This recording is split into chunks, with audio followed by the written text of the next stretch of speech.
my conclusion of my session plans and session delivery was that in every delivery session, including the kinesthetic, visual, and auditory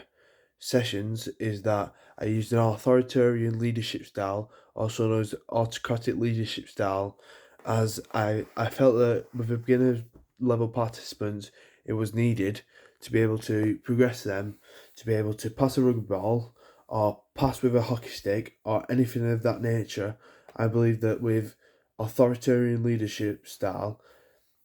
participants gather and grasp what they need to do with passing a rugby ball or passing a hockey ball, or even in the transfer of learning. I had to demonstrate for the visual and the um, kinesthetic and auditory learners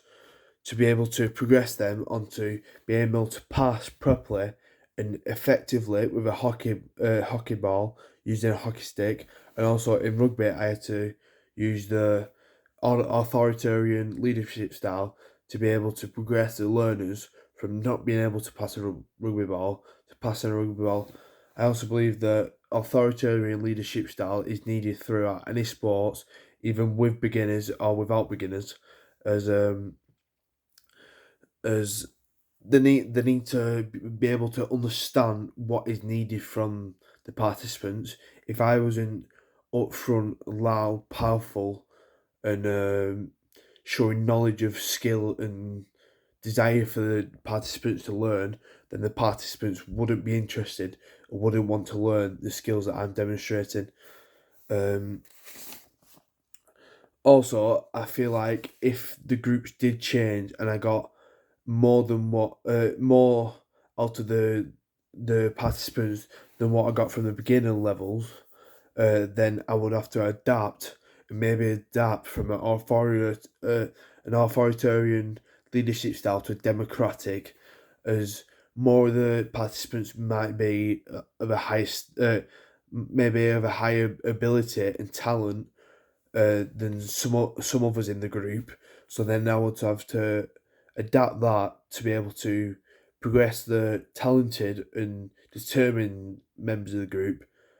with the beginner level members of the group. So I would have to change my style and maybe split it up a tiny bit more. So I've on one side the beginners and maybe on the other side the more talented individuals. Uh,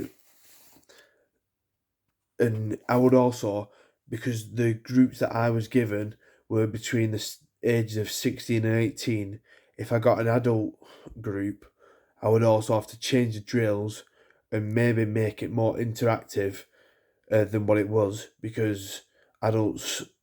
uh, because the adults might not be able to focus as long, or maybe vice versa. So I might have to adapt my session plans to the age level of the participants. Um, and I also believe that my session plans were effective in demonstrating the skills of how to pass a rugby ball, how to pass a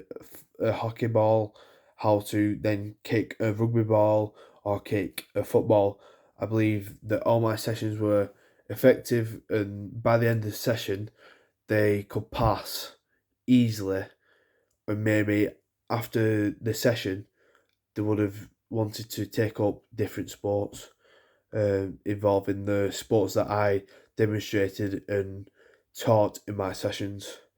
Overall, I think my sessions were very good and very effective overall. Cheers.